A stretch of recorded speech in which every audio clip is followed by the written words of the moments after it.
Hello everyone, Praise Good here, and welcome to the final episode of Let's Play Lost Kingdoms.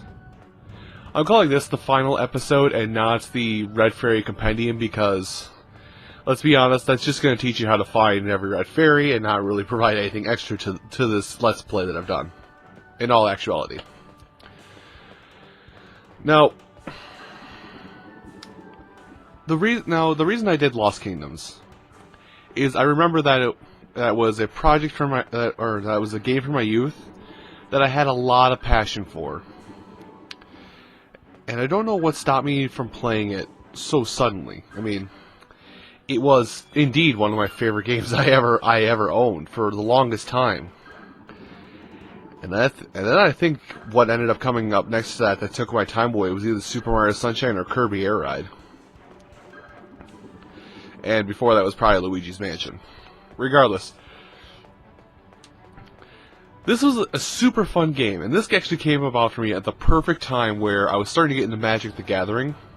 So a game like this kind of tied into my love of starting to learn card games. Also, you'll see the doppelganger in our deck right there. I do want to mention to you guys that this is all currently post-commentary, and I'm blowing out my own ears. This is all currently post-commentary, so I'm going to be yelling at myself, as you know. But we are currently using the quote-unquote God deck, which means nothing can stop us, nothing can really stop us, and nothing can really break us. Anyway, back on the topic of my final thoughts. My final thoughts on this project, because I basically had to play this game. I had to play this game from 0% to 100%, and actually a much shorter time than I had when I was young and originally had this game. Actually proved to make the game a lot more fun for me. I guess I mean it kind of felt like a speedrun a little bit in my mind because I was trying to go through it so fast, so much. But I'm going to cut it off early here because I actually had my system on for so long while I was recording everything for these last bits of footage here that my disc stopped reading in my GameCube. And well, you can piece two and two together. Basically, it made it so I was unable to complete this show everything absolutely through the end credits for this project this time. But I'll just tell you that, at least from what I know from watching what I've watched that the game had to offer me, there is no additional reward for getting 105 cards other than bragging rights. So the footage may cut really abruptly right before the actual credits. But even so, it was fun to do all this once again, and this is like I said, this is one of my favorite games from my childhood.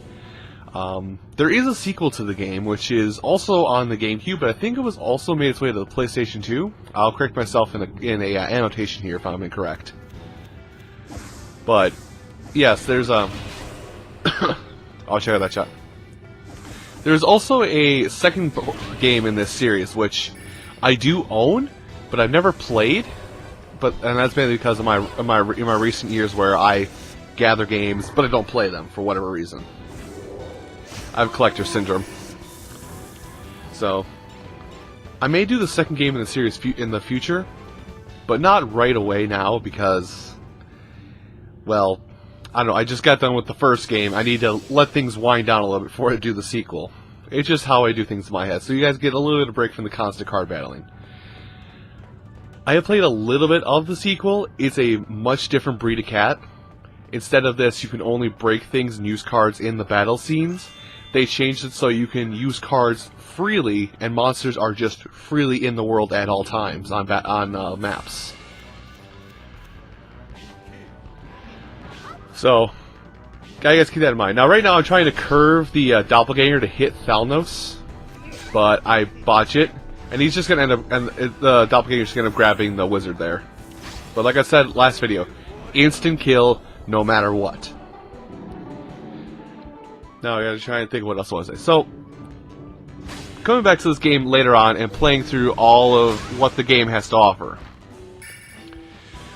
graphics, keep in mind, this was a near-launch GameCube title. This came out in mid-2002, and I believe Luigi's Mansion, the launch title for the GameCube, came out in mid to late November. November, or mid to the late of the year. November, December is what I want to say. So keep in mind, this was close to launch title for the GameCube at the time.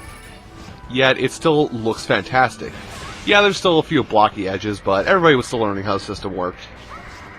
They also had to try and figure out how to put everything on a much smaller disc than, say, an Xbox or a PlayStation. Or, to a lesser extent, PlayStation 2.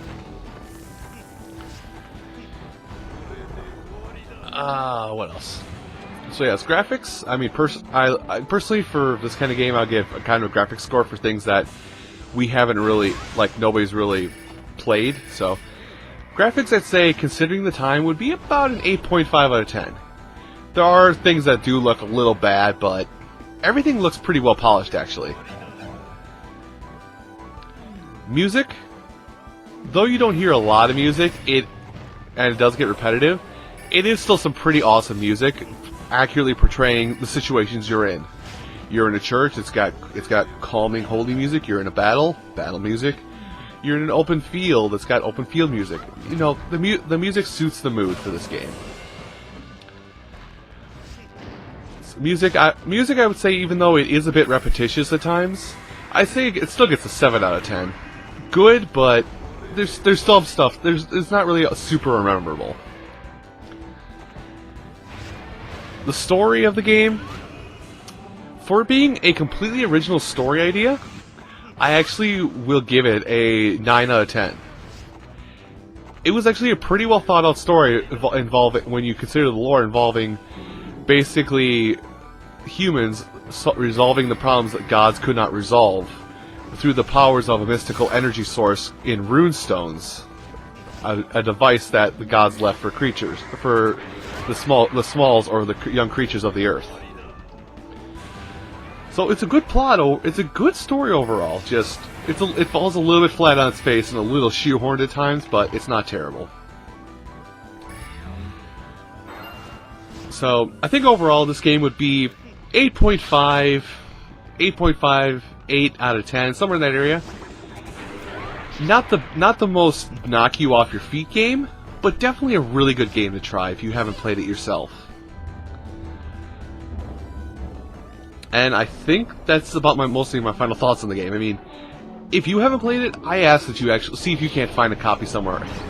Heck, we're actually in an age where you can emulate this kind of game if you're okay with that kind of thing. So, if you are really that desperate to play the game but don't have the money, I guess I would even suggest emulating the game to an extent. That's it. Now, I'm trying to remember how long this battle with Thalnos goes on, because I'm kind of messing around a little bit. I do summon the Great Turtle, which actually, you get to see the Great Turtle in action on your side. I believe I misspoke in the episode where we got it, where I said it hits friendlies. I'm pretty sure it only hits enemy players, because I've walked like right in the blast radius of some of these meteors during this fight. So, I would not worry in the slightest about getting hit. Just know that the Great Turtle does not turn very fast, given its name for the most part. Spin like a top. Okay, I think we're pretty much done. I think what happens here is I throw a decoy in the corner and I use a steel skeleton to wrap things up here.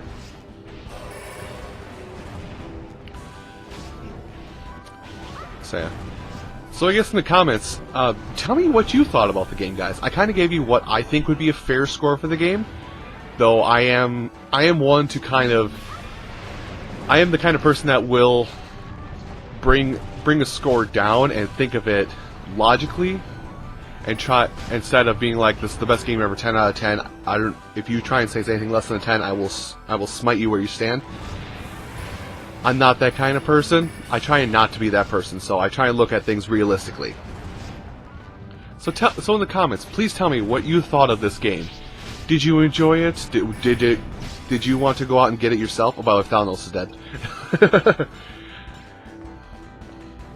And yeah, just let me know how you like this project, because things like this that are kind of weird pseudo RPGs, I would like to know your input on as well, because I just do it a lot. Also, remember how I said before you could kill the final boss with the doppelganger? Watch the health bar of the God of Destruction. 480 to 0. Quickest final boss ever. Oh, by the way, the God of Destruction and all of the legendary cards we got from the 4 different planes, they all transform into the doppelganger. Have fun with that knowledge. But I did love this project so much. It was fun to do this kind of thing.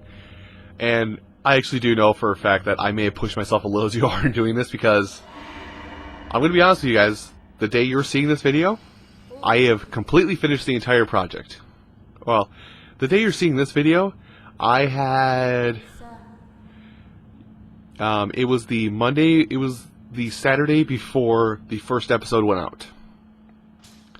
So I did too much work in a short amount of time, but it's because I love this game so much that I put so much work into this so quickly. Now, I guess your input can also be put here in the comments. Like I said, I do have the second game in the series, but I have very lightly touched it, so I do not know what kind of beast it is.